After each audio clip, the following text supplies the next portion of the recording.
Muy buenas tardes, hermanos, sean todos bienvenidos, que el Señor les bendiga. No escuché ni un amén. Amén. Gloria a Dios.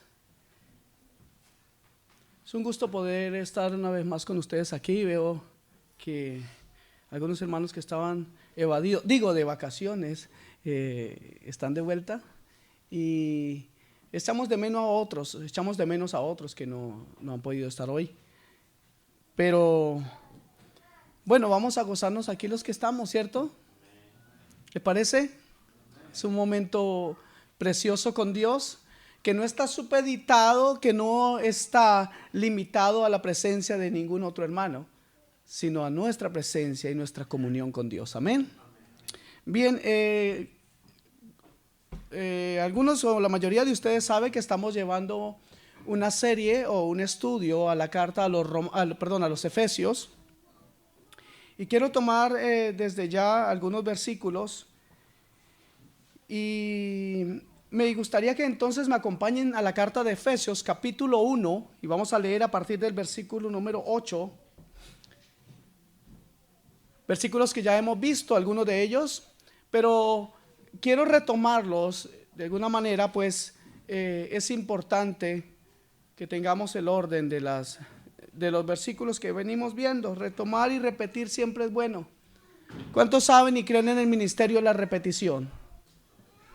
Ese es muy bueno porque así no se nos olvidan mucho las cosas. Amén. Bien, así dice la palabra del Señor. Permítame en un momento. Efesios 1:8.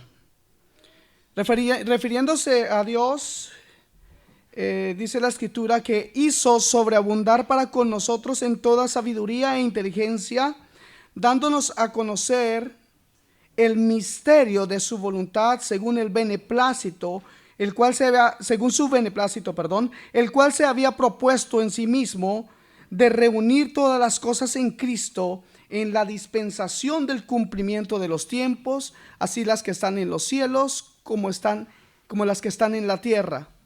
En él asimismo, o sea, en Dios, en Cristo, tuvimos herencia, habiendo sido predestinados conforme al propósito del que hace todas las cosas según el designio de su voluntad, a fin de que seamos para alabanza de su gloria, nosotros los que primeramente esperábamos en Cristo. En él también vosotros, habiendo oído la palabra de verdad, el evangelio de vuestra salvación, y habiendo creído en él, fuisteis sellados con el Espíritu Santo de la promesa, que es las arras de nuestra herencia hasta la redención de la posesión adquirida para alabanza de su gloria. Amén. ¿Dice así también en su Biblia? Gloria a Dios. Perdón un momento.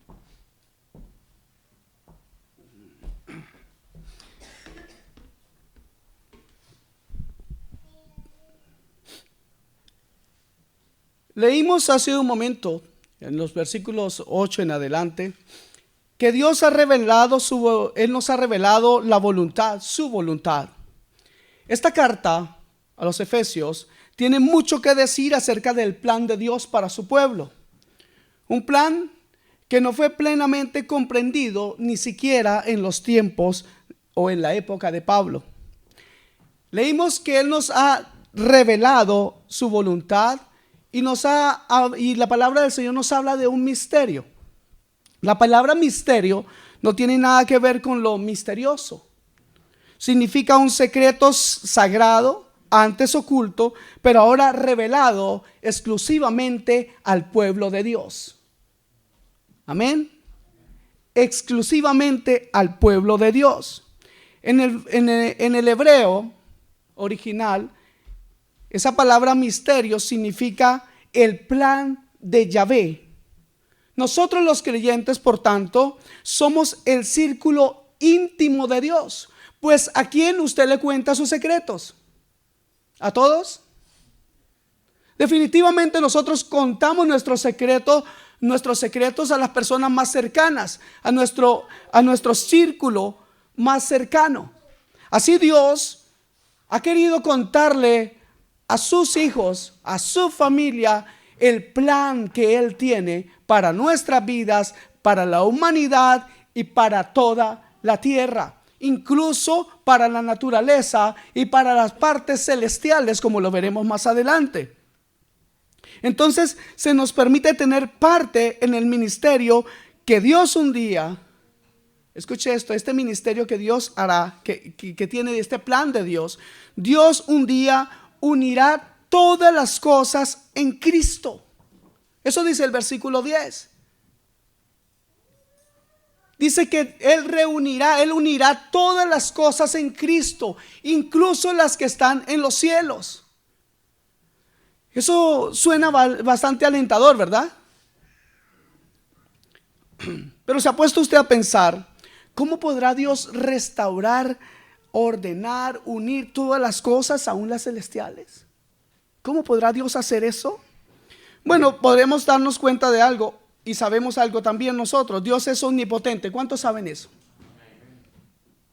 Tal vez nos podríamos hacer una idea de cómo Dios puede hacer las cosas, o cómo nos podríamos hacer una idea de cómo el poder de Dios opera, si nos miramos a nosotros mismos y miramos la vida de algunos hombres y mujeres de Dios.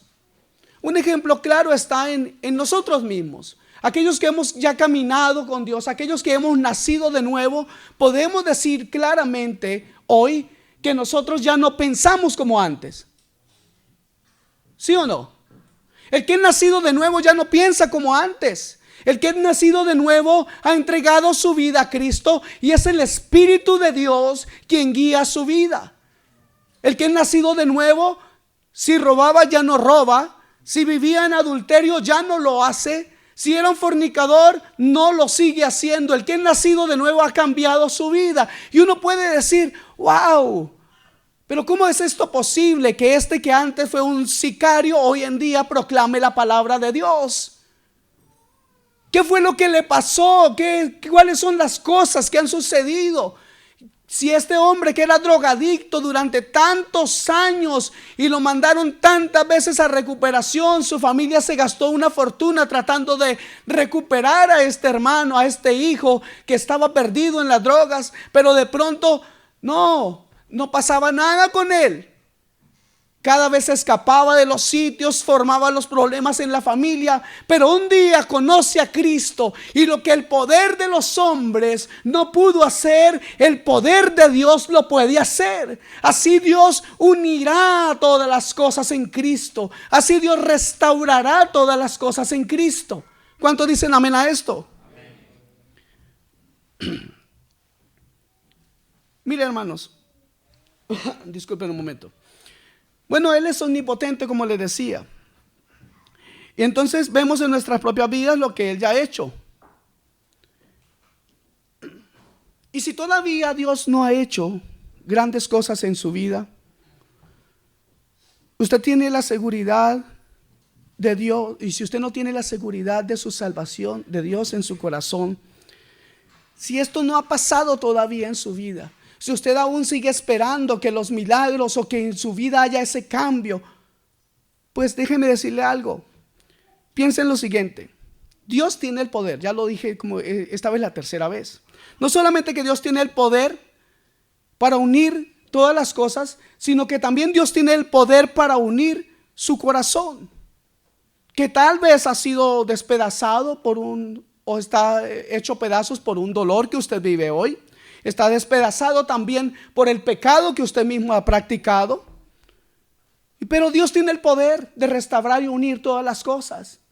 Él tiene el poder y Él quiere hacerlo. Y Él tiene todo el amor y la intención de hacerlo.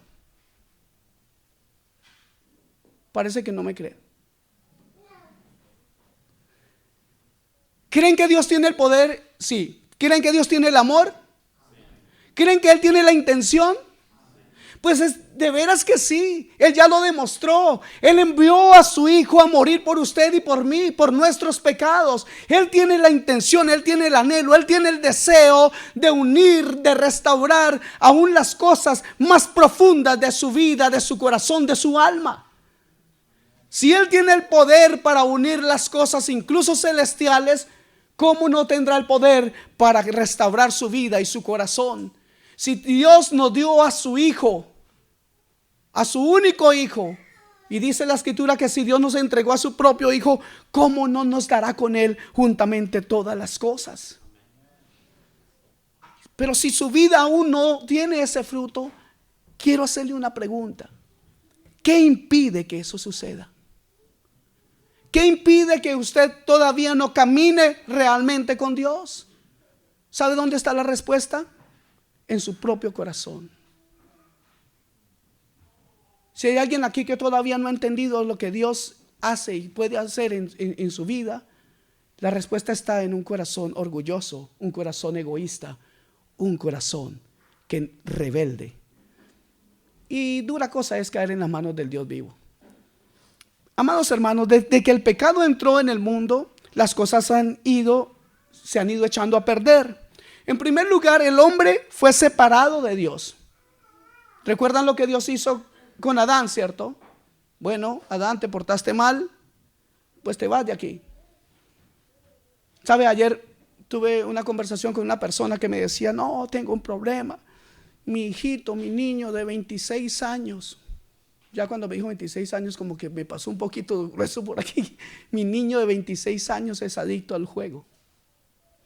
Él tiene un trabajo, sí, pero del trabajo a la casa y no quiere. Y estaba ayer en una reunión cristiana y este niño de 26 años apurando a la mamá para irse a la casa. Yo tengo que ayudarte a cargar esas cosas, pero yo me quiero ir a la casa. Y la mamá le dice, y yo sé a qué te quieres ir. Sí, quiero ir a jugar. Y luego esta mujer me decía, ¿qué hago, pastor? Le dije, pues sáquelo de la casa corriendo. ¿Qué hace ese sinvergüenza ahí? Que usted le cuida la ropa, le alimenta, ¿qué tantas cosas le hace? Sáquelo de esa casa. Lo que está haciendo es perjudicar su vida. Pero hermanos, así es que nosotros también nos hemos comportado con Dios. ¿Cuánto tiempo ha estado Dios hablándole a usted las cosas? ¿Y cuánto tiempo tuvo que sus amigos, los demás, decirle, ve en busca de Cristo? Y siempre haciéndonos los difíciles y haciéndonos los grandes, los súper del cuento, creyéndonos el protagonista de la película. Entonces el hombre inició todo el problema con el pecado al separarse, al ser separado de Dios. Luego el hombre se separó del hombre. ¿Cómo hizo eso? ¿Recuerdan a Caín matando a su hermano?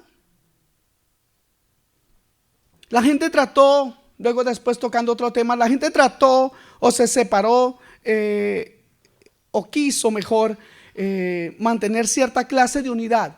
¿Y qué hicieron los hombres? ¿Qué fue lo que primero vimos en la historia bíblica? ¿Qué hizo? ¿Qué planeó el hombre? La construcción de la Torre de Babel. ¡Wow! ¡Qué tremenda idea! Ahora ya no necesitamos a Dios. Ahora tenemos la super idea. Pero ¿qué pasó? Dios los castigó y los esparció por todo el mundo. Ahora, ¿cuáles son las ideotas nuestras? ¿Sabe? Esas ideotas nuestras comparadas con la Torre de Babel son un castillito de naipes. Pero sin embargo, seguimos nosotros tratando de hacer las cosas a nuestra manera. Seguimos tratando de hacer honor a la canción a mi manera. Todo lo hago a mi manera, río a mi manera, hago a mi manera. Y a veces como que decimos, ¿y por qué no? Pero qué lindo que Dios ha obrado en nuestros corazones. Pero qué tremendo que Dios también puede seguir obrando, porque el día que nos queramos revelar, Él lo hará a su manera. Y déjeme decirle, amado hermano, a su manera siempre será mejor, así nos duela. Dios llamó después a Abraham y estableció una diferencia entre el judío y el gentil. Una diferencia que se mantuvo hasta la muerte de Cristo. En la cruz tuvo Cristo que morir para, entre otras cosas, reconciliar, reunir de nuevo al hombre con Dios a través de su muerte en la cruz. El pecado, hermanos amados, como lo vemos, todo lo dispersa. Pero en Cristo Dios reunirá todo en la culminación de los tiempos. ¿Cuándo? Eso solo está en la potestad del Padre, en la dispensación, acabamos de leer, en la dispensación de los tiempos, en el cumplimiento de los tiempos. Pero hay una cosa maravillosa para nosotros, los que somos hijos de Dios. Nosotros somos parte de ese gran plan y proyecto de Dios de reunir todas las cosas. Nosotros estamos contados en ese plan de Dios, el cual hará y sacará, liberará, levantará y salvará a su iglesia amada, a su iglesia por la cual Él pagó con sangre su libertad. Él traerá a sí mismo a su iglesia. Ese es el plan de Dios, reunir todas las cosas en Cristo, y nosotros como iglesia estaremos unidos con Él eternamente. Versículo 11 dice que Él nos ha hecho una herencia. La versión Reina Valera dice: en Él asimismo tuvimos herencia. Pero en el asimismo fuimos hechos una herencia es también una traducción válida o posible. ¿Sabe diferencia? Si usted busca ¿quién de ustedes tiene una Biblia diferente a la Reina Valera? La textual, por ejemplo, o las otras no dice que nosotros tuvimos herencia, sino que nosotros somos hechos herencia. Eso indica que nosotros somos hechos herencia para Dios. Y en el otro aspecto habla de que nosotros tuvimos herencia, pero sí es que en realidad nosotros podemos refrendar esto con la palabra, porque sí hemos recibido una herencia. Entonces ambas cosas son ciertas y una incluye a la otra. En Cristo tenemos una herencia maravillosa. ¿Cuántos creen eso? Amén. Vamos a verlo con la palabra. Primera de Pedro 1:4 dice así: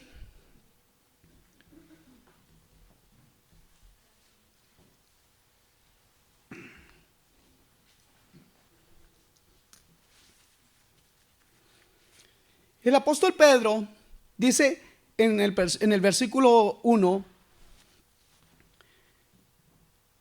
estamos leyendo Primera de Pedro capítulo 1, versículos 1 al 4. ¿Lo tenemos? Bueno, lo voy a esperar porque ustedes son muy lentos para buscar en la Biblia. Yo puedo asegurarles que ninguno de ustedes es más rápido que yo buscando en la Biblia. Y hacemos ahorita mismo un concurso y verá que no me ganan. ¿Y saben por qué?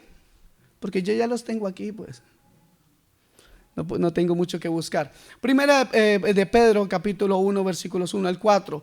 Dice: Pedro, apóstol de Jesucristo, a los expatriados de la dispersación en el Ponto, en Galacia, Capadocia, Asia y Bitinia, elegidos según la lea bien por favor, presciencia, no vaya a decir presencia, dice presciencia, según la presciencia de Dios Padre en santificación del Espíritu, para obedecer y ser rociados con la sangre de Jesucristo. Gracia y paz os sean multiplicados. Mire lo que dice el versículo 3. Aquí viene una tremenda poesía a Dios. Aquí vemos al apóstol Pedro derramando su corazón y exaltando a Dios. Y dice: bendito el Dios y Padre de nuestro Señor Jesucristo, que según su grande misericordia nos hizo renacer para una esperanza viva por la resurrección de Jesucristo de los muertos. ¿Para qué? Para que tengamos una herencia. ¿Ve que sí recibimos una herencia maravillosa? ¿Y cómo es esa herencia? Incorruptible. ¿Qué le presupone a usted esa palabra incorruptible? Pues que no puede corromperse, descomponerse, ¿cierto? Incontaminada, o sea, no tiene ninguna contaminación, e inmarcesible, reservada en los cielos para vosotros. Inmarcesible habla de eternidad. Entonces, la herencia que nosotros tenemos es eterna, es indestructible, es incontaminable. ¿Es o no es maravilloso lo que Dios nos ha dado? ¿No es eso? ¿No es grande y digna de ser alabada la obra de Dios? Pues nos ha dado algo que ningún hombre nos puede dar. Amados en Cristo, amados hermanos, en Cristo somos una herencia también. Somos valiosos para Él. Piensa en el precio que Dios pagó para comprarnos y hacernos parte de su herencia. Dios Hijo es el regalo de amor del Padre hacia nosotros. Y nosotros somos el regalo de amor del Padre hacia su Hijo. Yo le invito a que usted, hoy, ahora no, pero cuando tome su Biblia esta noche o mañana, porque aquí no hay de esos que no leen la Biblia, ¿cierto que no? Levante la mano el que no lee la Biblia. Todos leen la Biblia, gloria a Dios. Cuando usted lee el Evangelio según San Juan, fíjese cuántas veces Cristo nos llama los que me diste. La iglesia, amados hermanos, es el cuerpo de Cristo. En el mismo libro de Efesios, versículos 22 y 23 del mismo capítulo 1, dice que Él sometió todas las cosas, el Padre, bajo sus pies y lo dio por cabeza sobre todas las cosas a la iglesia, la cual que es su cuerpo, la plenitud de aquel que lo llena en todo, ¿cierto? ¿Dice así? Ok, mire, en ese mismo libro, pero en el capítulo 2, versículos 19 al 22, voy a leerles algo, en Efesios. Ahora vamos a entender cuál es el cambio posicional que Dios ha hecho en nuestras vidas a través del sacrificio de Cristo. ¿Por qué digo posicional? Escuchen esto. Versículo 19 del capítulo 2 de Efesios. Así que ya no sois extranjeros ni advenedizos, eso significa extraños, sino conciudadanos de los santos y miembros de la familia de Dios. Eso merece al menos un wow, porque somos ahora de la familia de Dios. Creo que están aburridos la mayoría de los hermanos de escucharme decir esto, pero es que todavía no entiendo cómo Dios me permitió a mí ser parte de su familia. Es increíble. Bueno, ustedes ahora me ven como pastor y dirán, bueno, porque usted es el pastor, pero si me hubieran conocido antes. Edificados, dice el versículo 20, sobre el fundamento de los apóstoles y profetas. Oiga, escuche, de los apóstoles, no los de este tiempo, ni los profetas de este tiempo. Siendo la principal piedra del ángulo Jesucristo mismo. La iglesia y nuestras vidas, hermanos, están en Jesucristo. En quien, o sea, en Cristo, todo el edificio bien coordinado va creciendo para ser un templo santo en el Señor. Mire esa palabra, mire esta frase, por favor. En quien, o sea, en Cristo, todo el edificio bien coordinado. Oh, menos mal que no es por nosotros. Menos mal que no se nos dejó la coordinación de la iglesia a nosotros, sino que es su Santo Espíritu el que va guiando a la iglesia. Por eso es terrible pensar de que, como dicen, ¿cuántos católicos hay aquí? Levanten la mano. ¿No? ¿No hay ninguno? ¿Seguro? Bueno, porque voy a decir algo en contra de los... No. Miren, los hermanos católicos dicen lo siguiente, que la iglesia, Dios la depositó en Pedro. ¿Han escuchado eso, cierto? Y que Pedro es el primer papa, y por eso después de que ellos mismos lo mataron, crucificado con la cabeza hacia abajo, lo tienen como el primer papa en el Vaticano. Dicen que ahí tienen su cuerpo. ¿Por qué les digo esto? Porque qué terrible pensar aparte de eso, Dios es sabio. Dios no cometería el gravísimo error de permitir o dejar en manos de un hombre la responsabilidad de su santa iglesia. Él es la iglesia. Él es la cabeza de la iglesia. Él y solamente Él. Y a Él es a quien debemos adorar, alabar y exaltar, porque Él merece toda gloria. Entonces dice, en quien todo el edificio bien coordinado va creciendo para ser un templo santo en el Señor, en quien, en Él, vosotros también sois juntamente edificados para morada de Dios en el Espíritu. En quien vosotros, o sea, en Cristo, también sois juntamente edificados para morada de Dios en el Espíritu.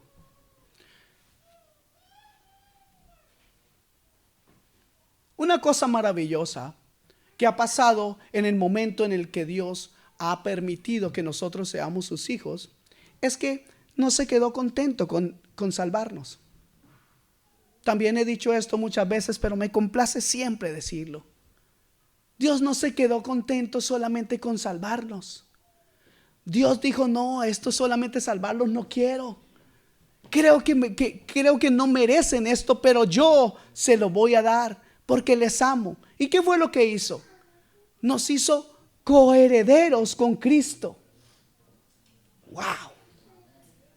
Coherederos con Cristo.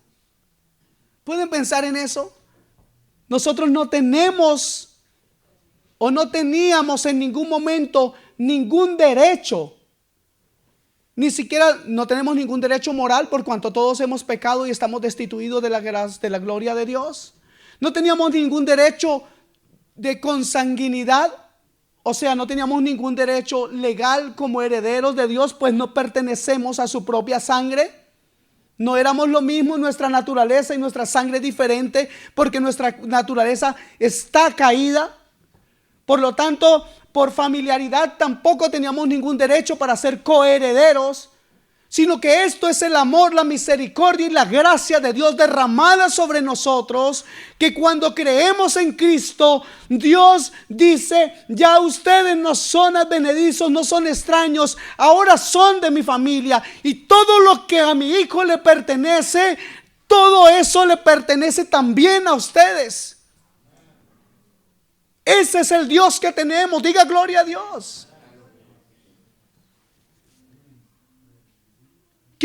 Quiero respaldar eso que acabo de decir con la palabra de Dios, porque la palabra habla mejor que yo, y la palabra es la que tiene el poder para tocar y cambiar sus almas, no mis palabras. Por favor, acompáñenme a Romanos 8:17. Dios nos ha hecho hijos.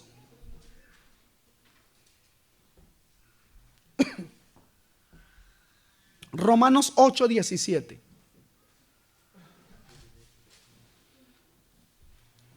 Dice la palabra que si Dios nos ha hecho hijos, dice: y si hijos, también herederos, herederos de Dios y coherederos con Cristo, si es que padecemos juntamente con Él, para que juntamente con Él seamos glorificados. Lo cual significa que Cristo no puede reclamar su herencia independientemente de nosotros. Por eso es que Dios va a unir todas las cosas y no se olvida de nosotros. Nos llevará con Él en el tiempo y el cumplimiento de la restauración de todas las cosas.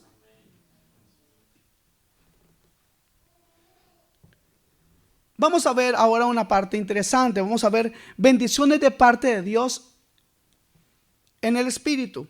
Por favor, miremos ahora Efesios 1:13. Hemos estado viendo en todo este recorrido del estudio de la carta a los Efesios algunos temas, y vemos desde el principio que Dios nos escogió antes de la fundación del mundo. Eso lo encontramos en el versículo 4 de Efesios 1. Vamos a llegar ahora al versículo 13, pero voy a hacer un recorrido por algunos versículos para recordar lo que hemos visto hasta ahora.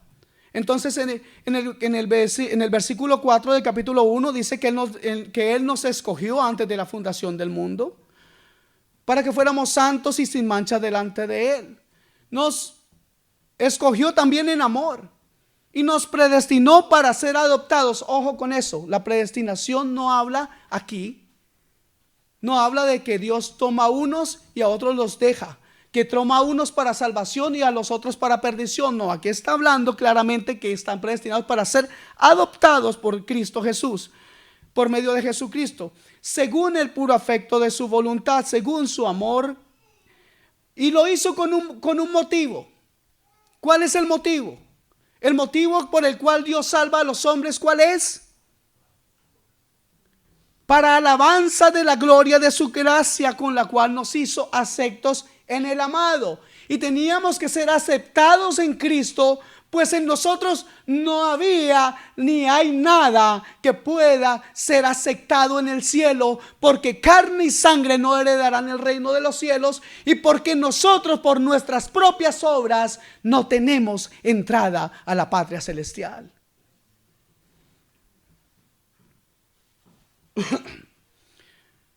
Vemos la historia también un poco pasada de este primer capítulo, porque dice algo que ya pasó. El versículo 7 dice que en Cristo tenemos redención. ¿Por qué? Por su sangre, el perdón de nuestros pecados según las riquezas de su gracia. Y esas riquezas de su gracia las hizo sobreabundar. ¿De qué manera? Entregándonos a nosotros, los nacidos de nuevo, sabiduría e inteligencia para comprender realmente lo que Dios quiere hacer, para comprender realmente lo que Dios ya hizo y para que comprendamos hacia dónde vamos. Si alguien no ha entendido las cosas del Señor, no significa que Dios no exista. Yo puedo decir que el tráfico vehicular no existe. Yo puedo creer eso. Yo puedo creer que los trenes no existen. Y de pronto atravesarme a la línea del tren. Que yo crea que no existe no significa que sea verdad. O el que crea que los trenes no existen, que haga la prueba. Entonces vemos que Dios nos hizo luego conocer el misterio de su voluntad, o sea, el plan suyo. Lo hizo aquí hay una palabra interesante: según su beneplácito, según su gusto, según su aprobación. Qué maravilloso que lo que Dios ha hecho, lo ha hecho con gusto por nosotros. Qué terrible pensar de que tenemos un Dios que hace las cosas ya porque me toca. No, el Dios que tenemos es un Dios vivo, un Dios de amor, un Dios que ha mostrado amor. Entonces en el versículo 10, que es un versículo básico, importante y muy clave en esta lectura, leemos que Él tenía un propósito en sí mismo porque Él tiene el poder para hacerlo, y el poder que Él tiene para hacerlo le invita o le insta a reunir todas las cosas en Cristo, en ese cumplimiento de los tiempos. No solamente las que están en el cielo, sino las que están en la tierra. Amén. El versículo 12, para ir más rápido, dice que todo esto que Él ha hecho ha sido para alabanza de su gloria, para nosotros los que primeramente esperábamos en Cristo. Bien, a la experiencia inmediata de los creyentes en Éfeso, el Espíritu Santo había obrado en sus vidas y ellos lo sabían. El versículo 13 que les decía que íbamos a leer. En este versículo se presenta todo el proceso de la salvación. Todo el proceso de la salvación está en el versículo 13. ¿Quieren leerlo? ¿Qué dice? Vamos a leerlo todos juntos, ¿ok? A la voz de 3. 1, 2, 3.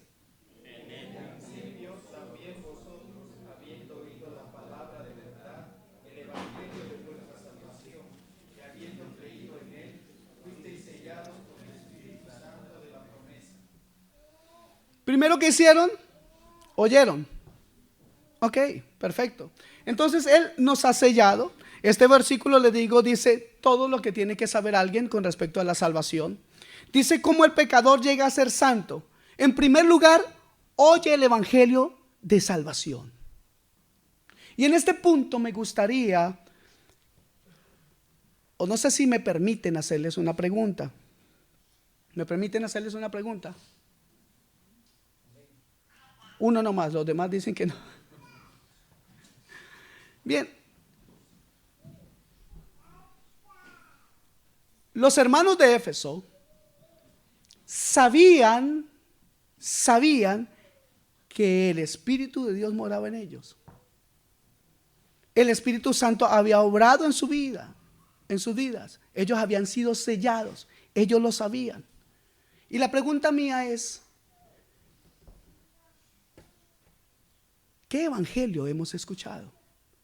Pues ellos supieron y fueron sellados con el Espíritu como consecuencia de haber oído el Evangelio. ¿Pero qué evangelio? En ellos vemos que hubo un evangelio genuino y un evangelio de poder. ¿Pero qué evangelio ha oído usted? Me atrevo a hacer esa pregunta debido a las circunstancias y debido a los movimientos que hay en todas partes del mundo, y Estocolmo no podía ser la excepción. Pues aquí tenemos muchas grandes ideas del evangelio y se ha predicado mucho evangelio. Pero entre esas cosas se han predicado métodos salidos de la inspiración y de la mente de un hombre, a lo cual se les ha engrandecido, y acompañándolos de algunos versículos bíblicos dicen que es una gran revelación de parte de Dios. Entonces, qué importante saber qué clase de evangelio hemos escuchado.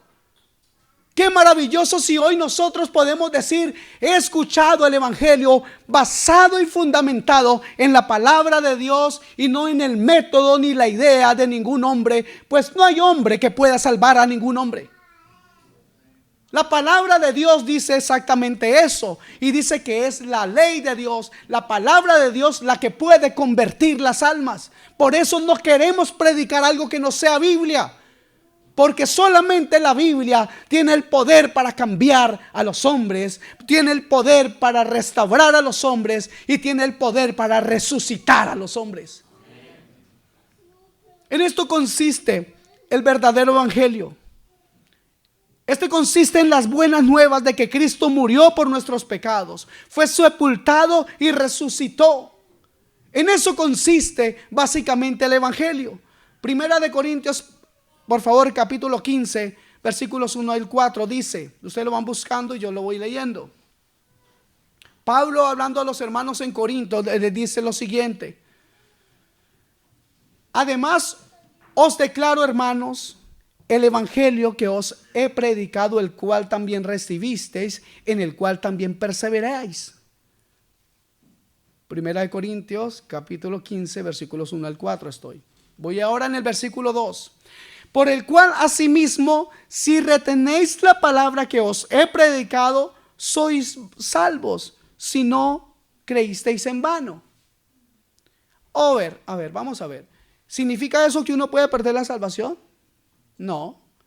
Lo que está diciendo es: si retenéis, si guardan su palabra, porque no es que usted solamente la escuche, sino que la guarda en su corazón y obra conforme a la palabra, entonces la palabra, el evangelio, ha entrado en su vida, ha entrado la luz en su vida, ha entrado la salvación en su vida, si usted le ha creído a la palabra de Dios. Porque primeramente os he enseñado lo que asimismo recibí. Escuchen bien esto, en esto se basa nuestra fe: que Cristo murió por nuestros pecados conforme a las Escrituras. ¿Qué significa eso? Que se cumplió la profecía de que Cristo iba a morir. ¿Cierto que sí? Y el versículo 4: y que fue sepultado, y aquí viene la explosión, pero que resucitó al tercer día, conforme dice la palabra de Dios. Conforme dice la palabra de Dios, conforme a las Escrituras. Amados hermanos, los efesios o los hombres de Éfeso eran gentiles, y el evangelio fue al judío primeramente. Eso dice la Escritura. El evangelio fue primero para los judíos. La Escritura lo dice así en Romanos 1:16, el cual les voy a leer. Dice: porque no me avergüenzo, Pablo hablando en Romanos, dice: porque no me avergüenzo del evangelio, porque es poder de Dios para salvación a todo aquel que cree, al judío primeramente y también al griego. Amado hermano, no importa de dónde seas, el evangelio es para ti también. No importa si somos, todos aquí somos, el 99% aquí somos latinos, ¿cierto que sí? ¿Cierto que todos somos latinos? Pero es para todos. Aquí no hace falta que el uno diga: yo soy de este país, yo soy del otro. Pues ya no hay hombre, ni mujer, ni griego, ni judío, ni gentil. Para todos es esto. Pero fíjese esto: Pablo era un hombre judío, ¿cierto que sí? Eso dice la Escritura. Pero un judío llevó el evangelio a los gentiles, o sea, a los que no eran judíos. ¿Y cuándo fue eso? Cuando compartió la palabra de Dios con ellos. Y ellos, entonces, ¿qué pasó? Fueron sellados. Cuando escucharon la palabra de Dios, ellos fueron sellados con su Santo Espíritu. ¿Puedes decir tú lo mismo hoy? ¿Puedes decir que tú estás sellado con el sello del Santo Espíritu de Dios? Si no es así, ¿qué lo impide? Dios quiere hacerlo en tu vida. Él tiene el poder, el amor y la intención completa de hacerlo. Los efesios oyeron el evangelio y descubrieron que era para ellos ¿qué? Salvación, como leímos en el versículo 13.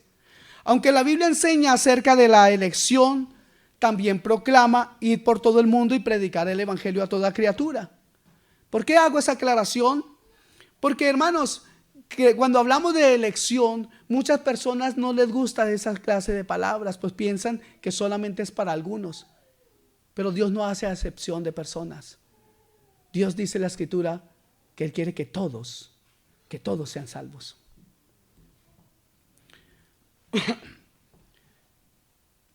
Hay un hombre muy conocido, un predicador de hace muchos años, que él tenía la idea de que Dios solamente salvaba a los elegidos.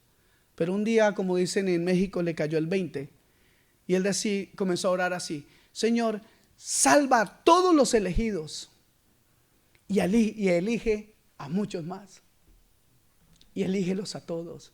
Yo quisiera que todos hoy pudiéramos entender que este evangelio realmente es vigente hoy y alcanza para todos. No pierda la esperanza, pues esos familiares inconversos de su familia todavía tienen la oportunidad. Todavía tienen esa parte del evangelio. Es inagotable la riqueza de su gracia.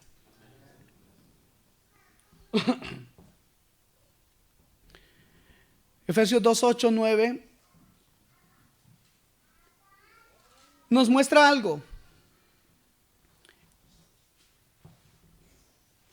El mismo Dios, hermanos, que fija la meta de ganar almas, también nos da la manera de hacerlo. Esto es a través de la predicación del evangelio en el poder del Espíritu Santo.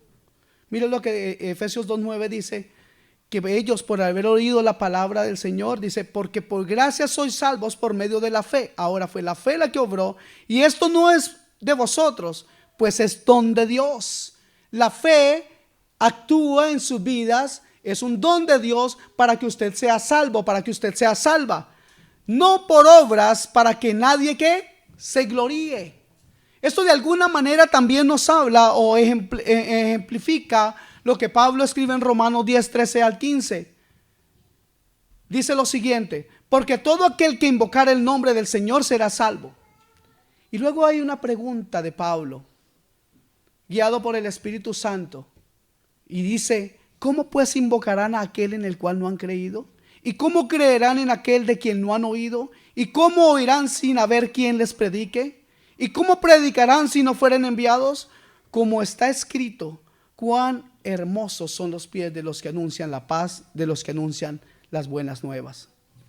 De modo, hermanos, que es importante que leamos este pasaje con mucho cuidado. Este es el plan de Dios para el evangelismo. Y quise introducir este corto tema, esta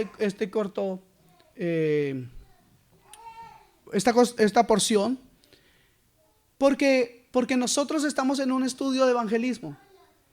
Y a mí me gustaría animarles a que trabajemos más, a que entreguemos más tiempo al evangelismo, pues Dios nos ha mandado a ir y predicar el evangelio. Mire, le repito esto: Dios nos ha mandado, y en la obediencia hay bendición. Amén. Amados hermanos, cuando una persona recibe a Cristo, realmente en ese mismo momento viene el Espíritu Santo a su vida, y tiene que haber una obra en su vida, tiene que poderse ver. Pablo inició la iglesia en Éfeso haciendo esa pregunta: ¿recibisteis el Espíritu cuando creísteis? Preguntó Pablo en Hechos capítulo 19.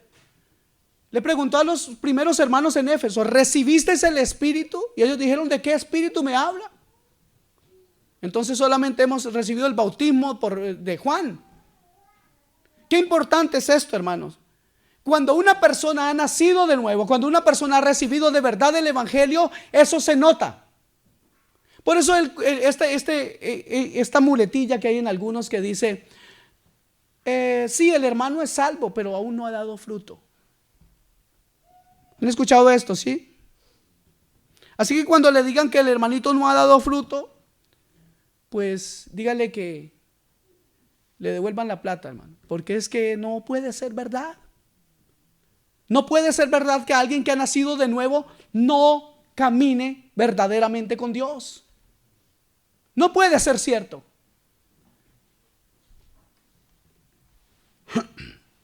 Entonces, hemos leído que estos hermanos estaban siendo llenos del Espíritu Santo, o habían sido llenos del Espíritu Santo.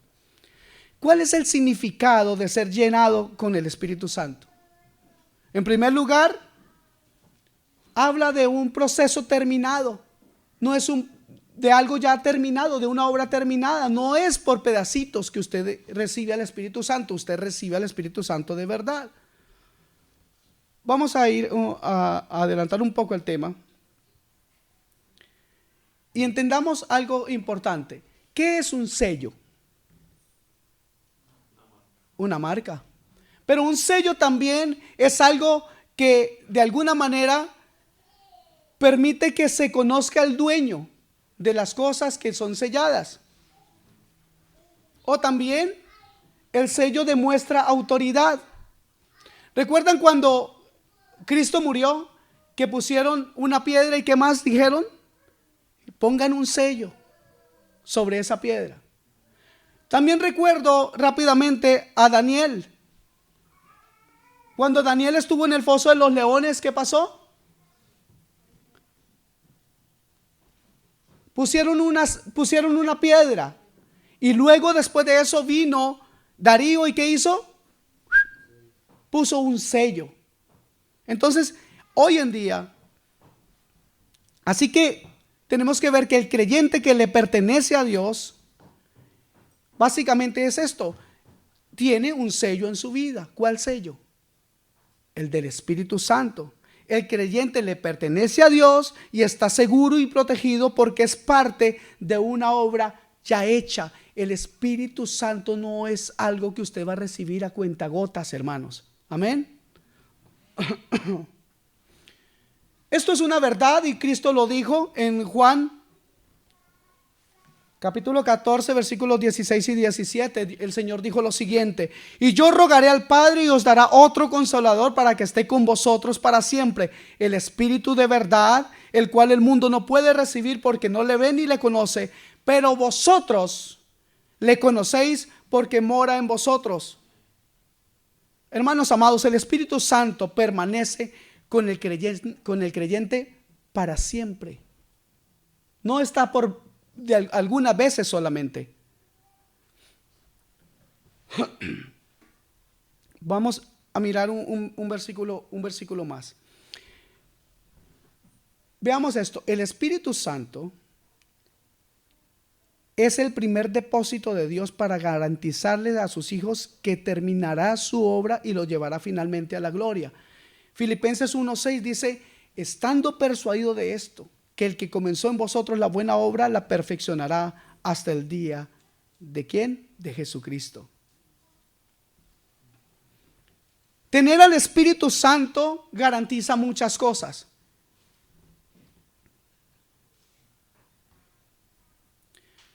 Garantiza, hermanos, que nosotros no tenemos condenación.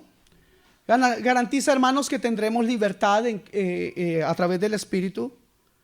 Garantiza, hermanos, que la redención es nuestra.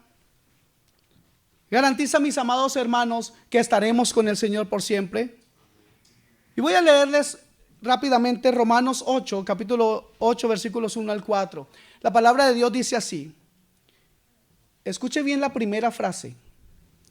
Ahora pues, versículo 1 de Romanos 8, ninguna condenación hay para los que están en Cristo Jesús. Los que no andan conforme a la carne, sino conforme al Espíritu. Versículo 2. Porque la ley del Espíritu de vida en Cristo Jesús, ¿qué dice? Me ha librado de la ley del pecado y de la muerte. Porque lo que era imposible para la ley, por cuanto era débil por la carne, esto lo voy a explicar. La ley, ¿saben qué es la ley? ¿No conocen lo que es la ley? No podía, era imposible para la ley salvarnos. Era imposible porque ningún hombre puede cumplir con la ley. ¿Por qué? Porque la carne es débil y no podía cumplir la ley. Porque lo que era imposible para la ley, por cuanto era débil en la carne, Dios encontró la solución. Dios, enviando a su Hijo en semejanza de carne, de pecado, y a causa del pecado, condenó el pecado en la carne, para que la justicia de la ley, o sea, para que Cristo, que es la justicia de la ley, Él la cumpliese en nosotros, que no andamos conforme a la carne, sino conforme al Espíritu. Seremos nosotros, hermanos, redimidos cuando Cristo regrese y lleguemos a ser como Él. Es una promesa.